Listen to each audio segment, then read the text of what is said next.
올더스 헉슬리가 쓴 멋진 신세계로 이야기를 한번 떠나봅시다.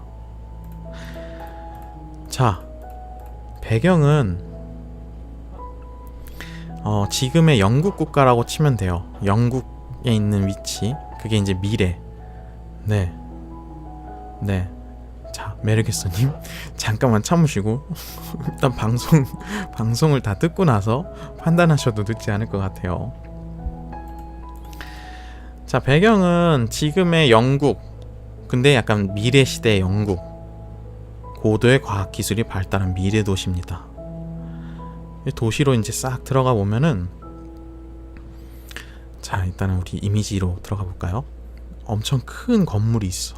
거기로 싹 들어갔는데, 거기서 이제 그 도시에서 어떤 일이 일어나고 있는지 그거를 교육받는, 실습 교육받는, 뭐 수학여행이라고 할 수 있죠. 그런 교육생들이 딱 거기서 들어가서 그걸 구경을 하는 거야. 딱 그 건물 안으로 딱 들어가 봤는데 인공수정 기계들이 막 있어요. 거기서 이제 방송을 하면서 안내자들이 이렇게 얘기를 해요. 옛날에는 사람이 아기를 낳았지만, 지금 잠깐 끊겼다가 다시 나오는데, 사람이 아기를 낳았지만 이 시대의 문명인들은 더 이상 아이를 낳지 않는다. 그럼 아이는 어디서 태어나냐? 아이는 여기 보이는 기계에서 인공수정으로 찍어낸다고 합니다. 그러니까 더 이상 사람이 만나서 사람끼리 교합을 해서 생명이 태어나는 게 아니라 인공수정을 해서 아이들이 태어나는 겁니다. 이 시대에는. 기계는 인간의 개체수 조절을 위해서 이제 계급별로 인간을 나눠서 찍는데, 뭐 성장 증식이 어떻고 엑스레이를 어떻고 해서 뭐 난자에서 뭐 86명의 생명을 만들고 어쩌고 저쩌고 책이 굉장히 자세하게 나와요. 생물학에 관해서. 이거 영화로 있는지는 모르겠어요. 들어본 것 같은데 아마 되게 명작이라서 있긴 있을걸요? 찾아봐야겠다, 나도 방송 끝나면. 이게 너무 생생하게 이걸 묘사를 해놔서 감정도 다 없애는 얘기는 아닙니다. 네, 감정을 없애진 않아요. 그래서 아니, 올더스 헉슬리가 도대체 어떤 사람이길래 이렇게 생물학적인 분야에서 이렇게 생생하게 묘사를 할 수 있지? 그 옛날에? 예. 근데 알고 보니까 그 올더스 헉슬리 조부가 진화론에서 굉장히 유명한 분이고, 그리고 그 형이 생물학자였어요. 그래서 그 두 분의 영향을 받아서 이 사람도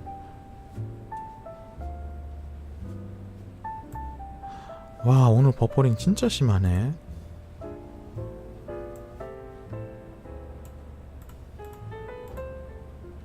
거의 채팅 올라올 때마다 버퍼링 계속 나오는 것 같은데.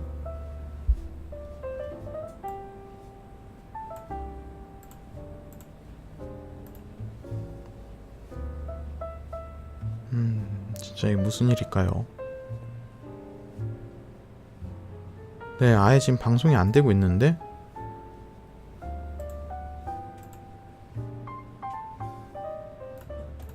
드디어 떴다. 동영상 출력이 나왔다고. 다시 좀 열렸습니다. 아, 오늘 이렇게 흐름 계속 끊기면 안 되는데.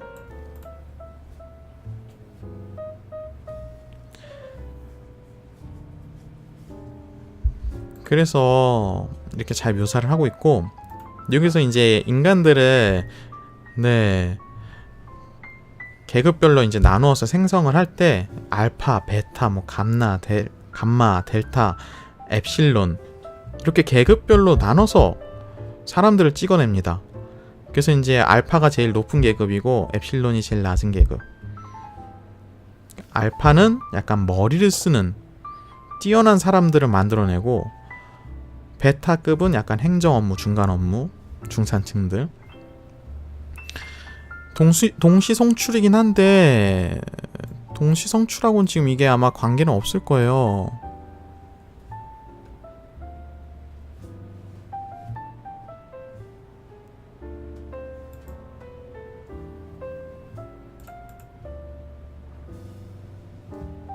네. 그러니까요. 왜 이렇게 끊기는지. 아니면은 혹시 아프리카 쪽에 한번 가보셔서 거기도 끊기는지 혹시. 이건 내가 확인할 수 있겠다. 제가 확인을 해보겠습니다.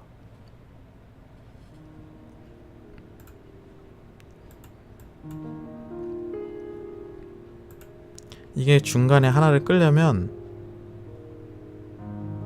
방송을 다시 껐다 켜야 됩니다. 제가 알기론 그러고 있어요.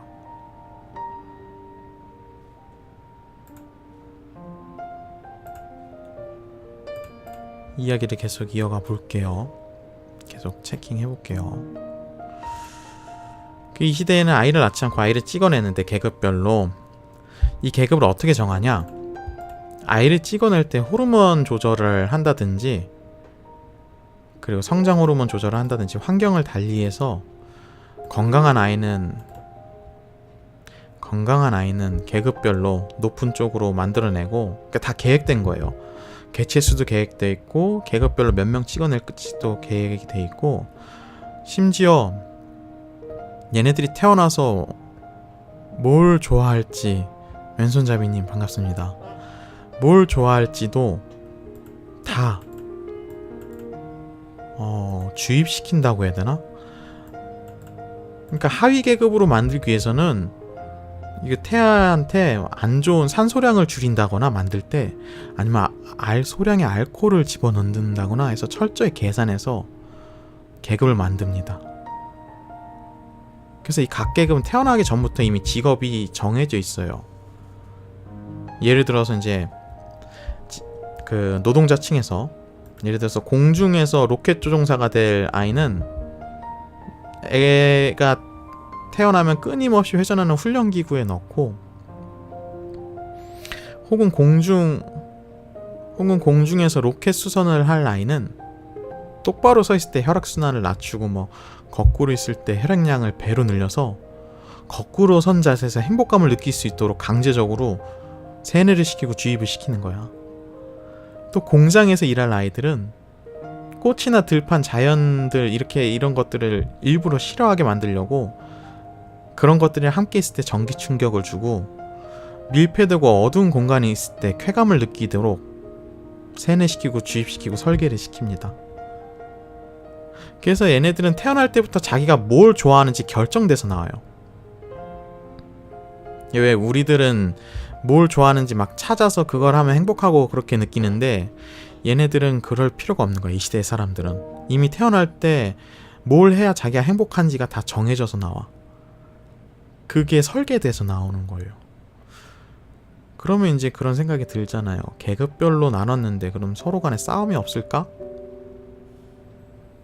근데 높은 계급들, 각 계급들마다 잘 때마다 수면 교육을 시키고 수면 세뇌를 시켜서 자기 계급에 있을 때 가장 행복하다고 믿게 만들고, 자기보다 낮은 계급은 약간 혐오하고 같이 안 놀려고 만들고, 아예 이렇게 따로따로 분리를 시키는 거야.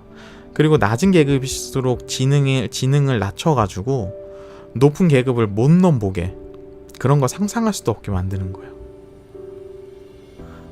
그러니까 각자의 각 계급마다 최대한 행복할 수 있는, 자기가 제일 행복하다고 느낄 수 있는 환경 구조를 만들어 주는 거예요. 자신의 계급에 가장 만족하도록.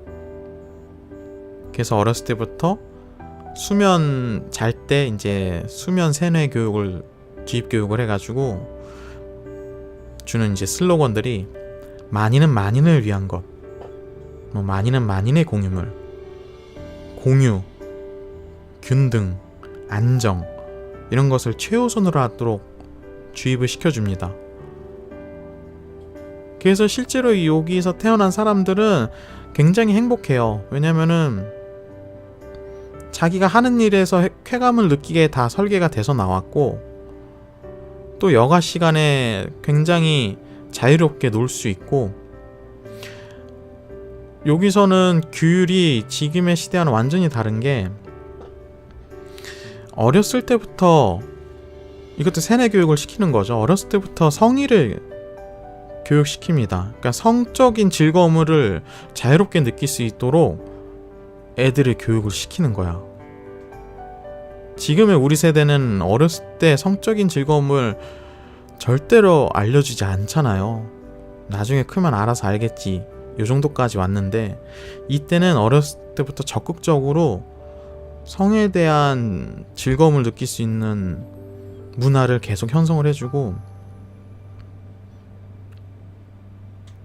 그리고 여기서는 누가 1대1로 결혼하고 이런 개념이 없어요. 왜냐면 만인은 만인을 위한 것이기 때문에 여기서는 다양한 사람들과 데이트를 할 수가 있고, 원한다면 여러 사람들과 데이트를 할 수 있는 그런 문화를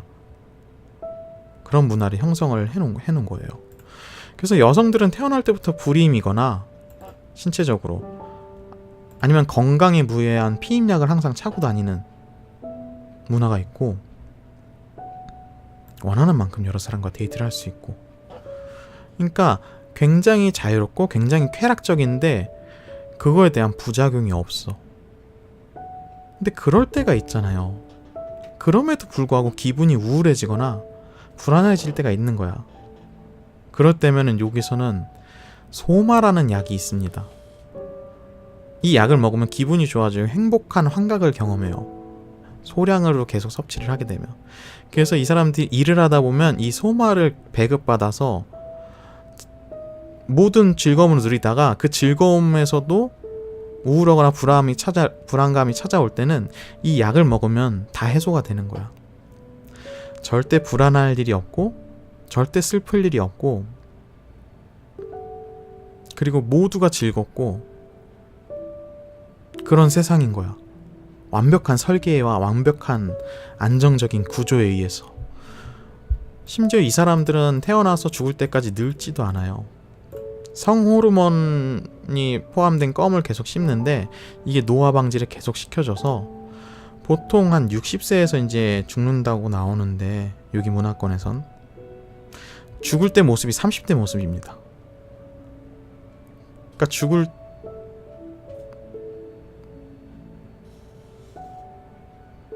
버퍼링이 또 심하네.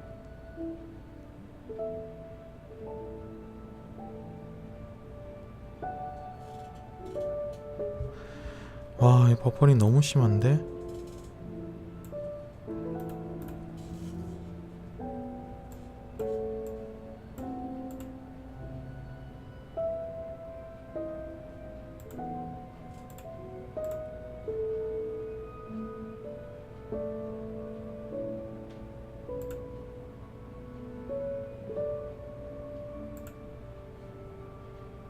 지금 아프리카 쪽에서는 끊기나요? 잘 안 끊기죠.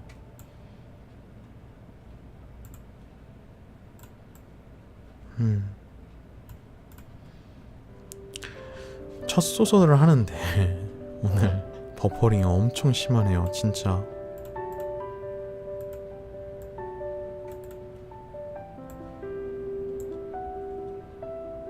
왜 이렇게 수신이 낮지? 사람들이 많이 들어와서 그런 건지.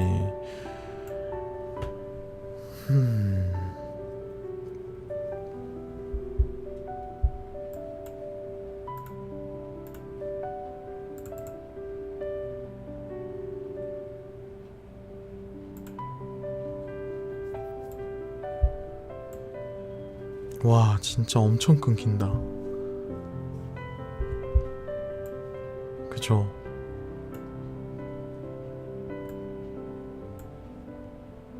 지금 엄청 끊기고 있어요. 약간 홍수 오는 기분이야. 방송에 홍수 오는 기분이야 지금. 다시 좀 안정이 됐나? 왜 이렇게 출력이 낮은지 모르겠네요. 다시 파란불 들어왔다. 내일은 진짜 인터넷 연결해봐야겠어요.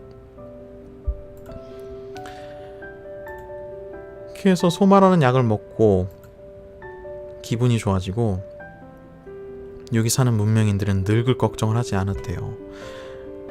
항상 최상의 컨디션으로 즐거움만 누리고 행복함만 누리는 겁니다. 그래서 요기 문화권에서는 지금 우리가 아버지, 어머니, 가족 이런 개념들 있잖아요. 가정을 형성하고 이런 것들이 요기 문화권에서는 굉장히 야만적인, 과거에 있었던 야만적인 풍습으로 교육을 받아요. 그래서 아버지, 어머니, 가족이라는 개념은 남을 모욕할 때나 쓰는 비속어로 사용되는 정도입니다. 그것도 아주 심한. 너 아버지가 누구니? 너 어머니가 누구니? 이런 것들은 진짜 엄청 심하게 놀리는 거예요, 여기서는.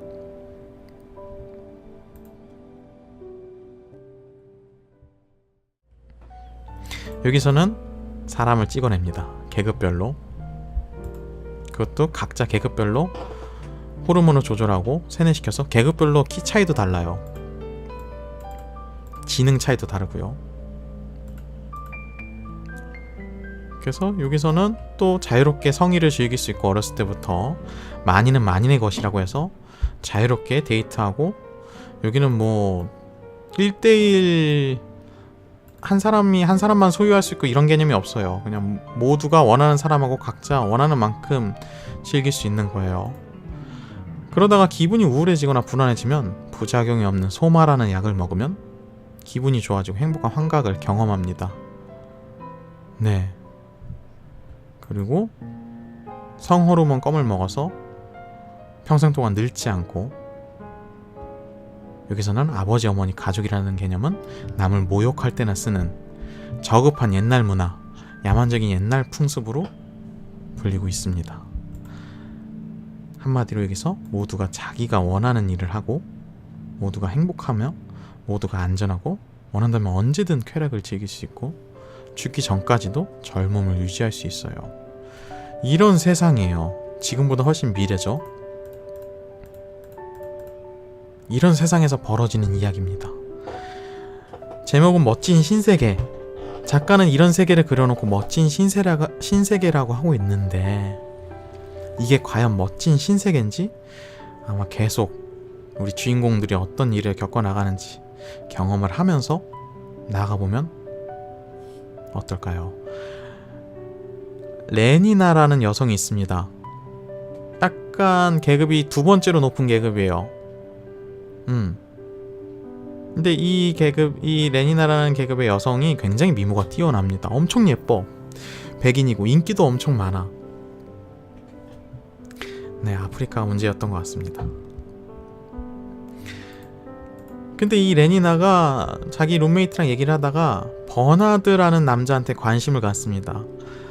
이 레니나 생활, 이 사람, 그러니까 이 중산층의 생활이 어떠냐면은 그냥 자기가 하고 싶은 일 하다가 마음에 드는 남자랑 이리저리 데이트를 하고 그렇게 사는 거예요. 평생 걱정할 거 없이. 네. 그러다가 어느 순간 버나드라는 사람한테 이제 관심을 갖게 되는데, 이 버나드라는 사람이 조금 특이합니다. 이 사람은 이제 아까 말했던 제일 높은 알파 플러스 계급인데 키가 작아요. 알파 플러스 계급들은 다 키가 커야 되는데 얘는 뭐 기계가 실수를 했는지 아니면 만들어질 때 알코올이 소량 잘못 주입됐는지 약간 키가 작게 나왔어. 높은 계급인데도 불구하고.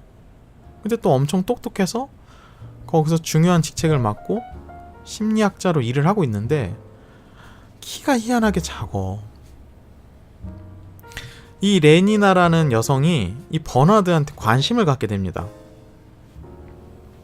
룸메이트랑 이렇게 얘기를 하죠. 저 사람 키 작은데 좀 특이한데? 저 사람은 어떤 사람일까? 저 사람 뭔가 좀 다른 사람하고 좀 다른 것 같은데?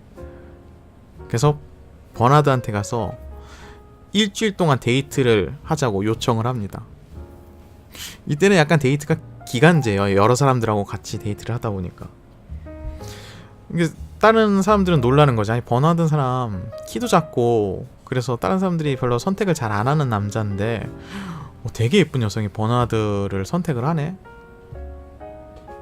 버나드가 이제 자기한테 너무 예쁜 여자가 오고 그러니까 데이트를 승낙을 하죠. 왠지 뭔가 내가 있어 보이는 느낌이고 왜냐면 진짜 이쁜 여자가 나한테 데이트를 걸었으니까. 매력있어. 버나드 알파 플러스 계급인데 일부러 다르게 키를 작게 한 걸까요? 글쎄요. 거기에 대해서는 책에서 어떻게 나오는지 읽어보시면 알 것 같은데 아직 확인된 바는 없습니다. 그래서 버나드랑 이제 데이트를 하기로 해서 이 데이트를 하는데 레이나가 이 사람 이상해. 이 사람 남들이 잘 먹는 소마도 잘 안 먹고, 소마 아까 말했죠. 먹으면 행복하게 느끼게 해주는 부작용 없는 마약. 이런 것도 잘 안 먹고 기분이 우울한데도 그냥 가만히 있어. 그걸 즐기는 느낌이 약간. 소마를 먹으면 기분이 나아질 텐데 아니 안 먹겠대. 자기는 우울한 채로 있겠대.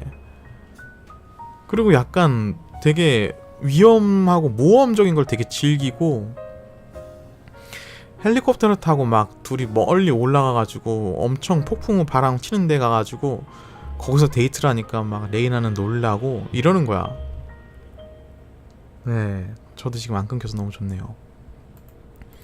그리고 하등 쓸데없는 고민들을 해. 막 불안하고 이런 거를 즐기다가 막 우울해하다가 막 진짜 신경도 안 써야 될 별 이상한 고민들을 막 해. 그냥 즐기고 놀면 될 것인데 이 사람은 약간 다크한 느낌이 있어. 약간 이상한 사람 같아. 근데 거기서 레이나가 또 다른 사람들과 다른 묘한 매력을 버나드한테 느낍니다. 그리고 이제 여기 문화권에 있는 김인부님 반갑습니다. 이 문화권에 있는 사람들 말고 옛날 풍습을 그대로 유지하는 바깥에 야만인 통제구역이 있어요.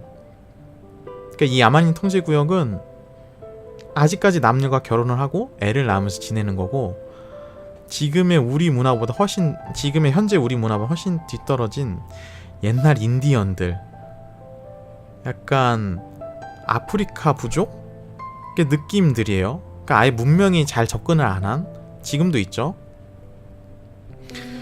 그래서 이 버나드가 야만인 통제구역에 같이 가자고 레이나 보고 꼬시는 거야. 근데 레이나는 따분했거든. 항상 하는 것도 하고 미국 가도 재미없고 어디 폴란드 가도 재미없고. 근데 얘가 야만인 통제구역을 가자고 하네? 약간 이제 흥미를 느낀 거지. 예. 그래서 그래 가자고, 오케이 콜 한 거예요. 가자고. 실제로 야만인 통제구역에 갈 수 있는 사람이 되게 드물어요. 몇 사람 안 되는데 버나드가 알파 계급에서 꽤 능력 있는 심리학자이기 때문에 특권이 있던 거였어. 그래서 가자고 한 거지. 네네네. 그래서 버나드랑 이제 레이나가 이제 같이 가기로 했는데 그거를 이제 승인을 해주는 소장이 으름장을 놓는 거야. 왜냐면은 버나드가 요즘 자꾸 이상한 행동을 하니까 사람들한테 평판이 안 좋거든. 남들 다 먹는 소마도 안 먹고 자꾸 우울한 상태에 빠지고 남들 다 같이 데이트를 해야 되는데 데이트도 안 하고 이상 행동을 보이는 거야, 그 문화권에서. 그래서 소장이 버나드한테 너 자꾸 그러면은 아이슬란드로 저기 전출 보내버린다고. 버나드가 그냥 무시하고 이거 빨리 그냥 승인만 해주고 나 야만인 통제구역 간다고 그냥 해놓고 그냥 출발을 합니다. 그래서 이제 버나드와 레이나가 야만인 통제구역으로 들어갑니다. 거기를 가보니까 진짜 가관인 거야. 사람들이 제대로 씻지도 못하고 다 발가벗고 다니고 냄새나고 늙었고 과무잡잡하고 막 그냥 흙 위에서 막 자고 집신 올려서 자고 막 진짜 야만적으로 생활을 하는 거야. 레니나가 이제 엄청 놀랐지. 세상에 이런 문명이 있냐고. 이제 거기 이제 들어가면서 살펴보다가 거기 야만인들하고 함께 살고 있는 여자 문명인을 만나게 됩니다. 여자 문명인을.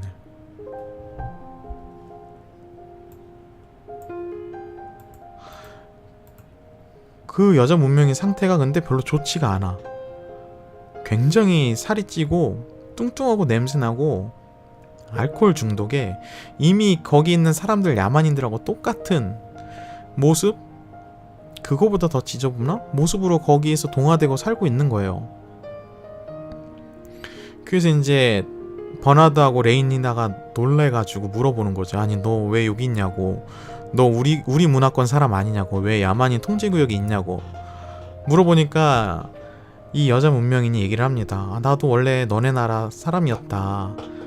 나도 원래 거기서 정말 안전하고 행복하게 즐길 거 다 즐기면서 살았고 걱정 없이 살았는데 어느 날 소장이랑 나랑, 내가 소장의 비서였는데 소장이랑 나랑 여기를 탐방하게 됐는데 여기서 소장이 날 두고 갔다. 내가 길을 잃어버렸는데 소장이 그냥 날 두고 떠나버렸다. 그래서 내가 할 수 없이 여기 남아서 사는데 여기 너무 생지옥 같다. 너무 견딜 수 없고 거기 문화권에서는 만인이 만인의 것이라고 해가지고 여러 사람과 데이트할 수 있고 아주 자유롭게 놀 수 있는데 여기서는 한 사람은 한 사람의 것이라서 내가 여러 사람 여러 남자들과 놀려고 해도 완전 그 여자들이 난리를 치고 내 머리 끄댕이 잡고 말도 아니더라.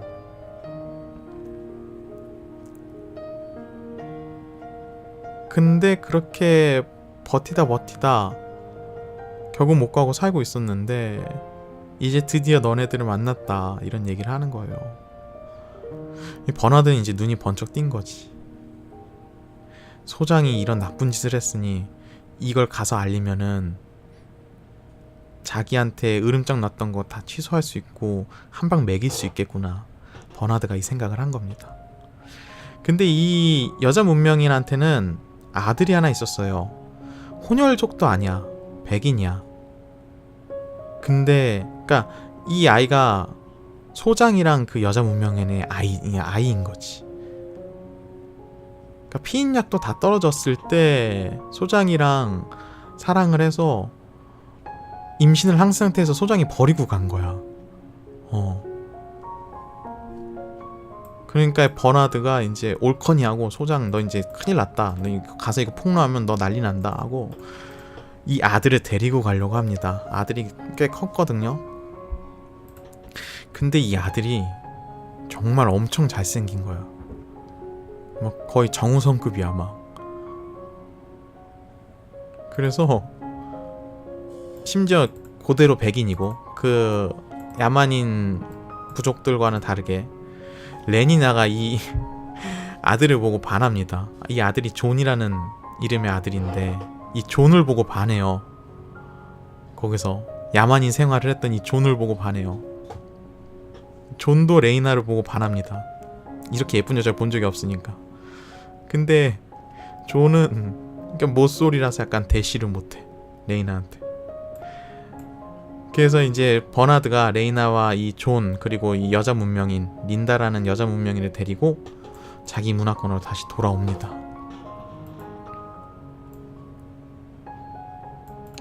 돌아오고 나니까 난리가 난 거야.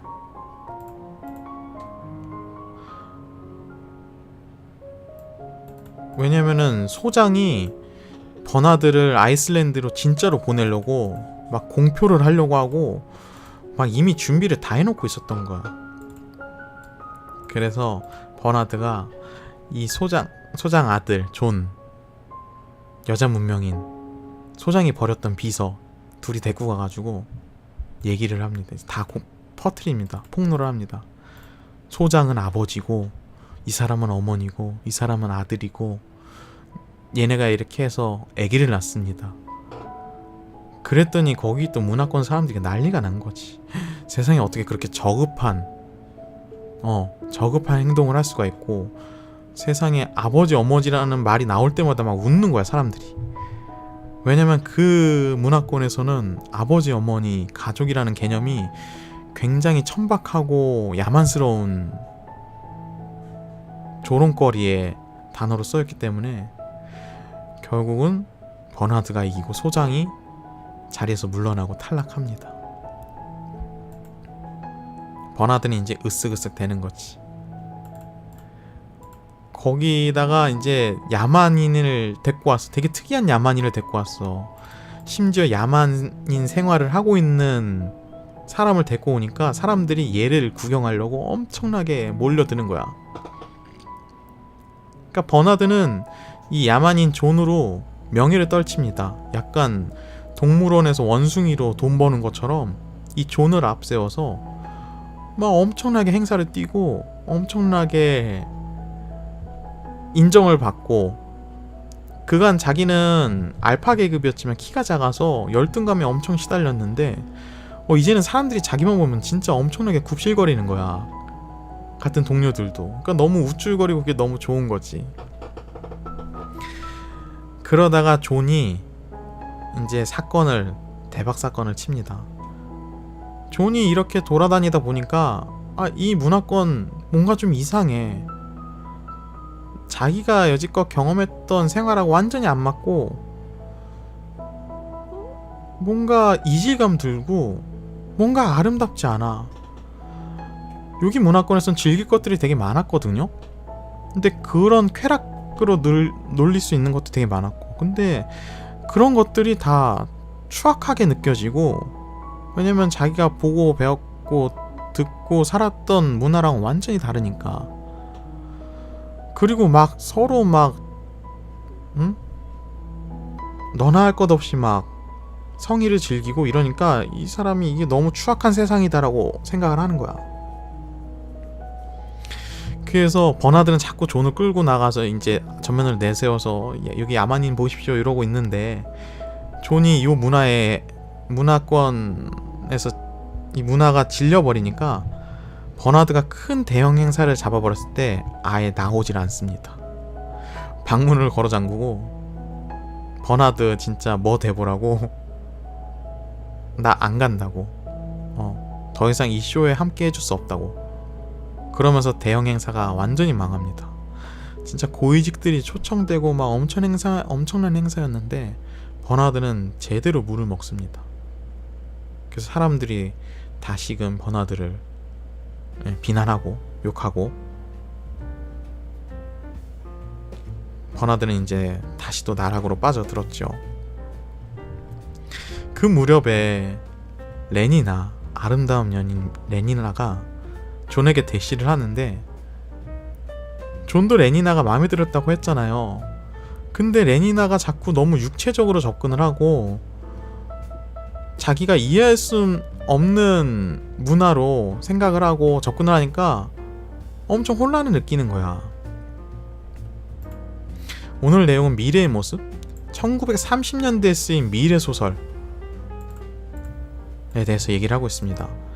굉장히 유명한 명작계 반열에 오른 소설을 지금 함께 가고 있어요.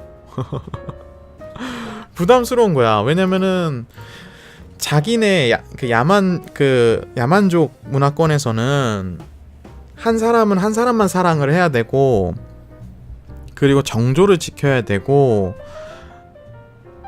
그런 정신적인 사랑을 더 우대시하고 영혼적인 사랑을 우대시했는데, 여기 있는 사람들은 다 너무 육체적이고 쾌락적이고 영혼적인 사랑이 없어 보이는 거고, 심지어 내가 사랑했던 사람도 너무 관능적이기만 할 뿐이지 영혼적인 그 느낌이 없는 거야. 되게 천박한 느낌이 나는 거야. 그러니까 존이 레니나를 밀쳐내면서, 사랑함에도 불구하고 밀쳐내면서 막 엄청난 혼란을 느끼고 분노를 느끼고, 자기를 덮치려는 레니나를 밀어내면서 막 창렬하고 욕하면서 엄청 화내고 분노합니다. 존은 되게 특이한 화법을 썼는데, 그 야만인 문화권에서 되게 낡은 책들이 있어요. 그 책 중에 세익스피어 책들이 있는 거야. 세익스피어 전집. 그래서 존이 말을 할 때 항상 그 세익스피어에서 나오는 대사들로 자기 감정을 표현합니다. 그래서 되게 보면 되게 좀 고급스럽게 웃기다고 해야 되나? 그런 식으로 막 이제 막 화를 내면서 표현을 하는 거야. 근데 그때 그렇게 화가 나고, 네. 마실님 바보시키라고 하셨는데 존이 그럴 수도 있지요. 네. 자, 일단은 물 한 잔만 먹고 계속 이어서 갈게요.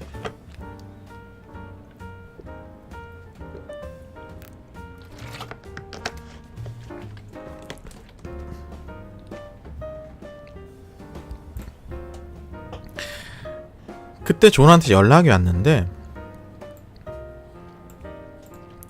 존의 어머니가 지금 위급하다고 전화가 온 겁니다. 존의 어머니가 누군지 아시죠? 그 소장한테 버려졌던 비서, 야만인 생활을 했던 뚱뚱하고 늙고 망가졌던 그 여인, 린다라는 여인. 그 여인이 위급하다고 연락이 온 거야. 존이 너무 놀라서 이제 화내다가 글로 이제 뛰쳐갔어. 병원으로 갔는데 린다의 모습이 어땠냐면 너무 행복한 모습으로 거의 이제 동공이 풀려 있는 거지.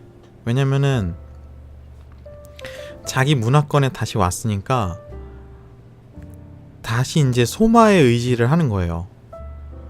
근데 소마량을 이게 아무리 부작용이 없지만 너무나도 한꺼번에 과도하게 섭취를 하는 거야. 왜냐하면 이제 자기 몸은 이미 늙었고 이미 뚱뚱하고 이미 볼품이 없으니까 계속 이 행복감을 주는 환각제에 의존을 하다 보니까 결국에는 수명이 단축이 된 거예요. 그래서 존이 어머니를 찾아갔을 때도 이미 엄청나게 환각을 느끼고 있었고 의사는 이제 가망이 없다고 하고 있어서 존이 그 옆에서 엄청나게 슬퍼하는데 막 여러 아이들이 와. 아이들이 그 병실에 와가지고 막 장난치고 놀고 막 이러고 있는 거야.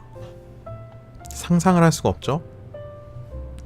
근데 왜 그러냐면 그 문화권에서는 그때 미래 문화에서는 그게 교육인 거야. 거기서는 죽음을 슬퍼하지 않도록 죽음을 기쁘게 받아들이도록 애들한테 어렸을 때부터 주입식 교육을 시키는 거예요. 죽음에 대한 조건반사 훈련이라는 것을 죽어가는 그 자리에서 애들한테서 시키는 거야. 그러니까 죽는 사람들은 사실 고통 있게 죽지가 않아. 평생을 행복하게 살다가 또 소마에 의존하다가 그냥 한순간 획가닥 사라지는 거야. 고통을 느끼지도 않고 30대의 젊은 모습을 유지한 상태에서.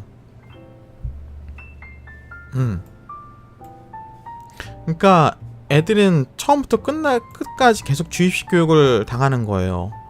완벽하게 안정적으로. 성의도 어렸을 때부터 배우고 자기 좋아하는 것도 어렸을 때부터 결정되었고 거기서 쾌감을 느끼는 것도 결정되었고 죽음을 받아들이는 자세도 애들이 주입되고 계급도 주입되고. 근데 그대로 따르면 굉장히 안정적이고 행복한 삶을 평생 동안 살 수 있어. 근데 존이 이제 화가 나는 거지.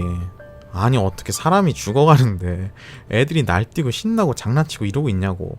그래서 그 애 중에 한 명을 잡아서 뺨을 후려 갈깁니다.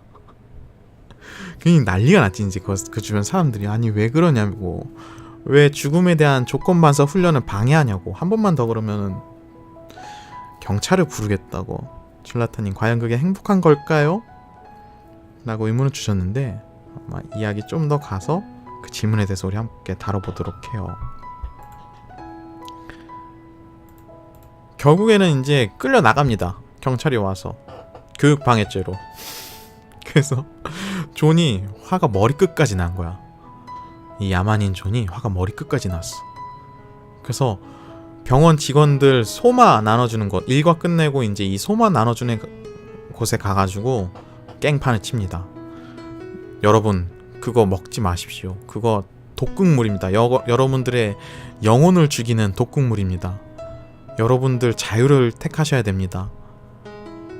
하는데 이 병원에서 일하는 사람들의 계급이 낮아서 지능이 별로 없어.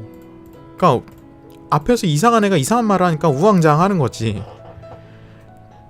그때 그 애들한테 존이 다시 얘기합니다. 아니라고. 이건 너네들 먹으면 너네들 다 바보 되고 너네들 자유를 찾아야 된다고 막 그러면서 그거를 막 그 약을 창밖에 버리고 난리 깽판을 칩니다. 그러니까 거기 있던 엡실론, 굉장히 아까 계급 굉장히 제일 낮은 종족이죠. 엡실론 애들이 막 미쳐가지고 달려듭니다. 그 약을 받아야 되는데 제가 저 미친 애가 버리고 있으니까. 근데 존이 그걸 한 손으로는 창밖으로 버리고 한 손으로는 애들 막 우겨 말리면서 밀쳐내면서 발로 차면서 깽판을 치고 있으니까 이제 버나드랑 그 책임자인 버나드랑 버나드 친구의 헬름홀츠라는 친구가 있어요. 이 친구가 달려옵니다. 이 둘이. 근데 헬름홀츠는 버나드랑 다르게 같은 알파 플러스 계급인데 얘는 알파 플러스 계급 중에서도 너무 뛰어나게 잘 나온 애야. 또 너무 비정상적으로 너무 완벽한 애로 나왔어. 그래서 이 헬름홀츠는 거기서 유명한 영화 시나리오 작가이기도 하고 시인이기도 한데 얘가 유일하게 버나드 친구였는데 얘도 항상 고민이 있었던 거지. 자유에 대해서 무엇이고 우리 영혼에 대해서 무엇이고 이 문화권에 대해서 회의감을 느끼고. 근데 딱 버나드랑 같이 달려가 보니까 존이 지금 날뛰고 있어. 약을 버리면서 날뛰고 있어. 그랬더니 이 헬름홀츠도 눈이 뒤집힌 거야. 그런 충격적인 장면에 약간 동화된 거야. 그래서 같이 가서 막 도와줍니다. 같이 헷가닥 해가지고 같이 깽판을 쳐요. 이 초엘리트가 존하고 같이 가가지고 소마를 다 창밖으로 버리고 애들 미쳐내면서 막 이 독극물을 버리고 자유를 찾읍시다 막 이러고 있는 거야. 진짜 혼란이 왔죠. 난리 나고. 절대 혼란이 와서는 안 되는 이 문화권에서. 그러다가 이 세 명이 경찰에 다 붙잡히게 됩니다. 제압을 당한 거죠. 버나드, 헬름홀츠, 존이 셋이 붙잡혀서 이 세계를 다스리는 총통에 끌려가서 징계를 받게 됩니다. 그리고 이 세 사람들은 이 징계에 의해서 여러 운명으로 갈리게 되고 소설은 결말을 향해 달려가게 되는데, 여기서 나오는 이 총통과 야만인 존의 대화는 이 책의 사실 핵심 내용들이 잔뜩 담겨 있어요. 안전과 개혁, 도전과 보존, 자유와 안전 중에서, 안락과 불안 중에서 어떤 것을 선택해야 옳은지 철학에 대한 대화를 엄청나게 나눕니다. 존은 셰익스피어에 대한 대본을 읊으면서 이거를 피력을 하고 있고, 총통은 과학적으로 자기의 철학을 얘기를 하고 있고, 약간 설국열차를 생각하게 하는 내용들이 좀 많았어요. 그로 인해서 각자의 운명이 달리하게 되는데 여기서 결말을 얘기해 줄 수는 없고, 그죠? 결말을 얘기하면 전체 스포가 되니까 전개까지만 얘기를 했습니다. 여러분들이 여기까지 내용을 들었을 때 어떤 생각이 드시나요? 작가는 제목을 멋진 신세계라고 정했지만 정말로 이 세계가 멋져 보여서 멋진 신세계라고 정했을까요? 사실 이 멋진 신세계라는 단어도 셰익스피어 작품에서 인용해서 제목을 정한 거라서, 거기서는 이 멋진 신세계라는 말이 반어법으로 쓰이거든요. 약간 이런 거야. 약간 이런 세상이 멋질 리가 있니? 라고 얘기를 하는데, 만약에 여러분들에게 두 가지 선택할 수 있는 상황이 생긴다면 여러분은 어떤 것을 선택하고 싶으신가요? 불안한 자유를 택할 것인지, 아니면 안전한 만족을 택할 것인지.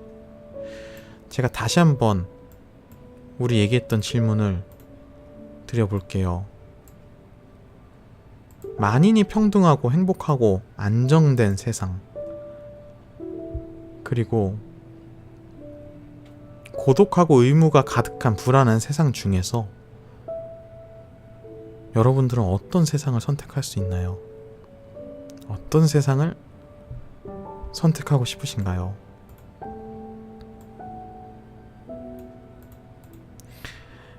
총통하고 야만인 존이 얘기 나눌 때 존이 그래요.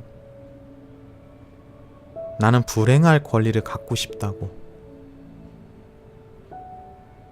어떠신가요? 여러분, 완벽하게 쾌락을 느낄 수 있고 안정을 느낄 수 있는 행복의 세상이 있는데 여러분이라면 어떤 선택을 하시고 싶으신가요?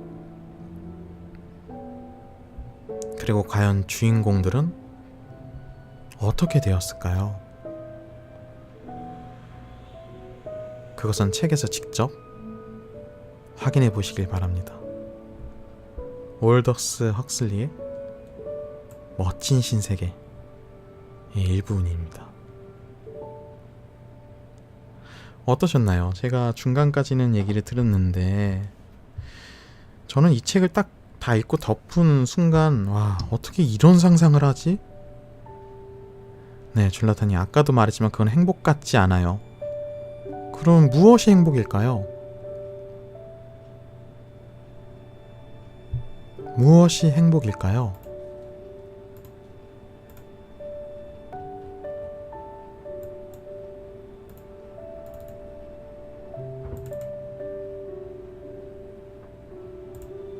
어떤 것이 행복일까요?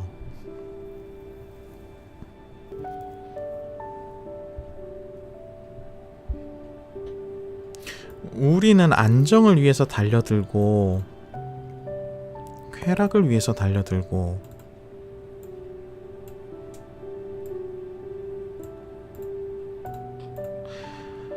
정해진 운명, 정해진 대로 살아가는 게 행복이라니 저는 자유로운 게 좋아요 라고 줄라타님이 말씀을 하셨는데,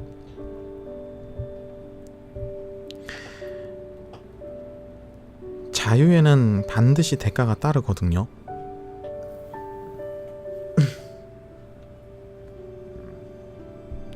심지어 저 세상에서는, 올덕스 헉슬리가 쓴 미래 세상에서는 자유를 선택할 필요도 없어요. 내가 가장 행복할 상태를 알아서 정해주고 그 상태를 하면 내가 가장 행복해. 그리고 그리고 만인과 함께 할 수 있고 만인과 평등하고 만인과 공유할 수 있고,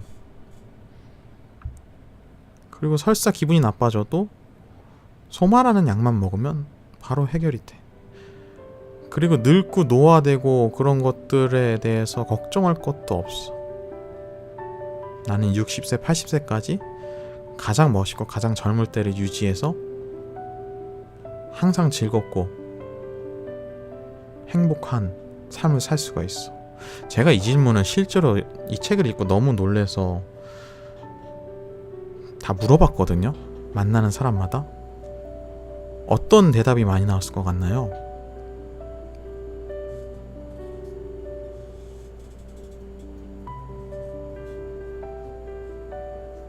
생각보다 그 세상 괜찮은데 라는 대답 많았어요. 약간 매트릭스가 떠올랐는데, 매트릭스에서 파란 약을 먹으면 그 환상의 세계, 감각 현실에 그대로 평생 동안 살 수 있어요. 근데 빨간 약을 먹는 순간 내가 인큐베이터에 있다는 걸 깨닫게 돼. 충격을 먹는 거지. 그게 진짜라니, 그게 현실이라니 하면서. 마실님, 그치 나도 찬성이야. 그렇죠. 의외로 많은 분들이 그 세상 괜찮을 것 같은데 그러고 있어요.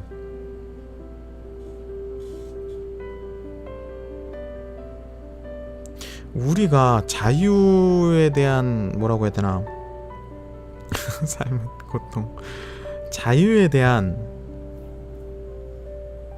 막연한 동경을 갖고 있는데 우리는 그 자유 이면에 대한 책임과 의무는 사실 잘 인지를 못하는 것 같아요.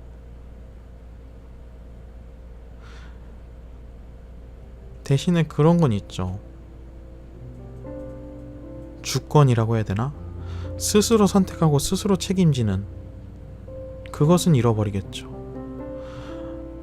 야만인 존이 주장하는 게 아마 그런 부분인 것 같아요. 우리가 영혼이 없다, 영혼을 잃어버린다, 영혼을 죽이는 독극물이다, 소만은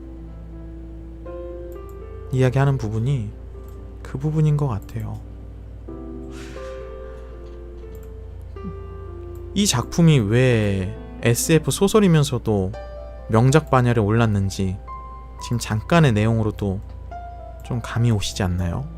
실제로 이 책을 읽었을 때는 책 딱 덮잖아요? 그러면은 정말로 너무 흡입력이 좋아서 이 세상이 비현실적인 것처럼 느껴져.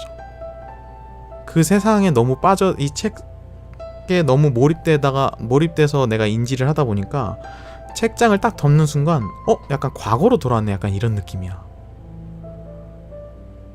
여기는 어머니 아버지가 있네, 약간 이런 느낌이야. 거기서는 어머니 아버지 없는 게 너무 당연한 거거든. 부모에게서 태어나지 않는 게 너무 당연한 거거든.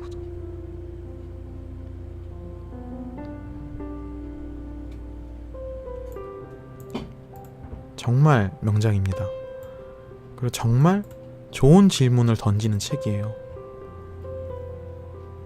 우리가 매스컴에서 주입받는 즐거운 것들, 좋은 것들, 그리고 매스컴에서 주입시키는 행복의 모습들 로만 세상을 바라보다가 뭔가 약간 미묘하게 불편한 느낌을 주는, 그런데 그게 뭐라고 말을 할 수 없는 그런 복잡 미묘한 느낌을 전달해주는 오묘한 소설입니다.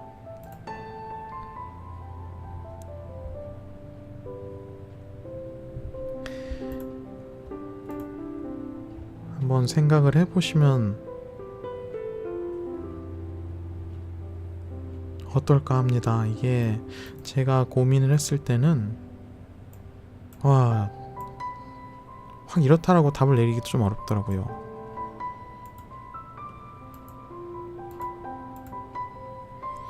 행복하다고 하는 게 너 이거 하나 하면 행복하다라고 정해놨기 때문에 그렇게 느끼는 거 아닐까요? 그래서 그게 행복한 걸까 하고 저는 생각했어요. 줄라타님이 말씀을 해주셨는데, 그렇죠. 이걸 느끼면 행복하다라고 정해준 거예요. 이게 주입시켜준 게 아니라 정말로 그렇게 몸 안에서 느낄 수 있도록 어렸을 때부터 작업이 들어간 거죠. 거의 기계 부품인 거죠. 그러니까 사회의 완벽한 안정, 그리고 모두가 공존할 수 있고 만인이 최대의 즐거움을 느낄 수 있는,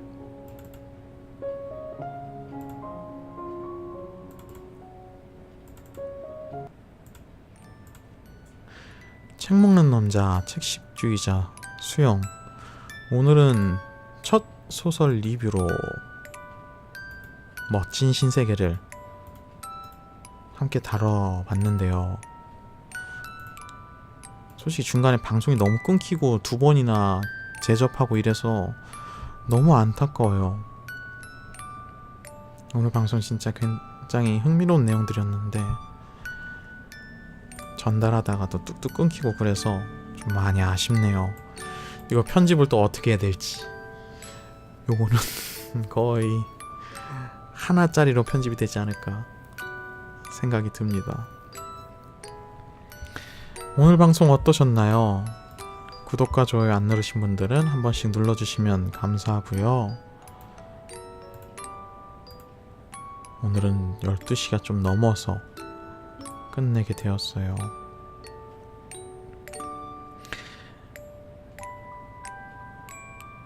방금 차은우가 고백했어. 마실님 드라마와 함께하고 계시는 건가요? 한 번쯤 생각이 남는 시간이었으면 좋겠어요. 그리고 정말 읽어보고 싶으신 분들은 읽어보셔도 좋고요. 우리가 정말 쾌락, 행복, 안정 이런 것들을 모두 얻으면 정말 오케이인 건지, 아니면 우리가 불행하고 고독한 것에서 무언가를 다른 걸 느낄 수 있는 건지.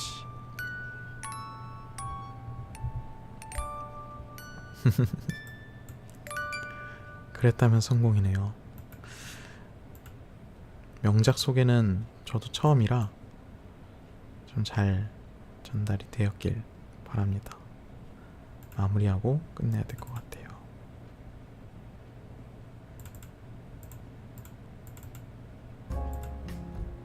책 먹는 남자 책식주의자. 다음 방송은 화요일 밤 10시 반에 프리토크로 찾아가겠습니다. 오늘도 수고하셨고요. 다들 안녕히 주무세요. 또 봬요. 안녕.